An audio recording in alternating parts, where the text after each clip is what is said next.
नागपूर राष्ट्रीय महामार्गावर भीषण अपघात झालाय। या अपघातात 3 जणांचा जागीच मृत्यू झालाय। 4 जण जखमी झाल्याची माहिती आहे। कारनं धडक दिल्यानं हा अपघात झाल्याची माहिती आहे, तर जखमींवर सध्या खामगाव येथील शासकीय रुग्णालयात उपचार सुरू आहे। जखमींपैकी तिघांची प्रकृती ही चिंताजनक आहे। अपघात इतका भीषण होता की कारमधील अडकलेल्या जखमी आणि मृतांना बाहेर काढण्यासाठी 2 तास प्रयत्न करावे लागल्याची माहिती देखील सध्या समोर आली आहे। त्यामुळे नागपूर राष्ट्रीय महामार्गावर हा भीषण अपघात झाल्याची माहिती सध्या समोर आलेली आहे। या अपघातात 3 जणांचा जागीच मृत्यू झालाय, तर 4 जण जखमी असल्याची माहिती देखील सध्या समोर आलेली आहे। तर कार आणि ट्रकची धडक झाल्यानं हा अपघात झाल्याची माहिती आहे। जखमींवर खामगाव येथील शासकीय रुग्णालयात सध्या उपचार सुरू आहे। जखमींपैकी तिघांची प्रकृती ही चिंताजनक असल्याची माहिती आहे। अपघात इतका भीषण होता की कारमधील अडकलेल्या जखमी आणि मृतांना बाहेर काढण्यासाठी 2 तास प्रयत्न करावे लागले। सध्या या जखमींवरती रुग्णालयात उपचार देखील सुरू आहेत, तर तिघांची प्रकृती ही चिंताजनक असल्याची माहिती देखील सध्या समोर आली आहे। तर यामध्ये 3 जणांचा जागीच मृत्यू झाल्याची माहिती देखील सध्या समोर आली आहे।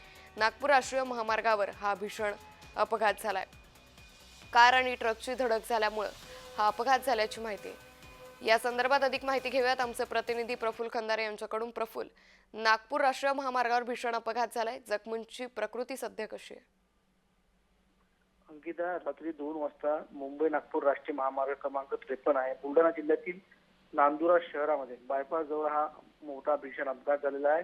अर्टिगा कार आहे आणि मागून जे आहे त्या ट्रकला जोरदार धडक दिली। अपघात इतका भीषण होता की अपघातात 3 जण जागीच ठार झाले, तर 4 जण गंभीररित्या जखमी झाले। जखमींना खामगाव येथील शासकीय रुग्णालयामध्ये उपचारार्थ दाखल करण्यात आलं, खरं मात्र 3 लोकांची प्रकृती अजूनही चिंताजनक असल्याचं या ठिकाणी सांगितलं जाते। सातत्यानं या राष्ट्रीय महामार्गावर या ठिकाणी अपघात होत आहेत। कुठल्याच प्रकारचे वाहतूक व्यवस्था जे नियंत्रण आपण जे म्हणतो त्या पद्धतीनं कर्मचारी पाहायला मिळत नाहीये। त्यामुळे वेगवान जी वाहनं या ठिकाणी चालत आहेत त्यावर कुठेतरी नियंत्रण आणलं जावं अशी मागणी या निमित्तानं होताना पाहायला मिळते। या अपघातामध्ये जखमींची ओळख सुद्धा सध्या पडलेली नाहीये, त्याची ओळख पडवण्याचं काम चाललेलं आहे आणि सध्या उपचार जे आहे खामगाव शासकीय रुग्णालयामध्ये यांच्यावर सुरू आहेत। काही लोकांची प्रकृती चिंताजनक असल्यामुळे त्यांना अकोला येथे देखील रेफर केलं जाऊ शकतं। अंकिता, निश्चित प्रफुल्ल, धन्यवाद आपण दिलेल्या सविस्तर माहितीसाठी।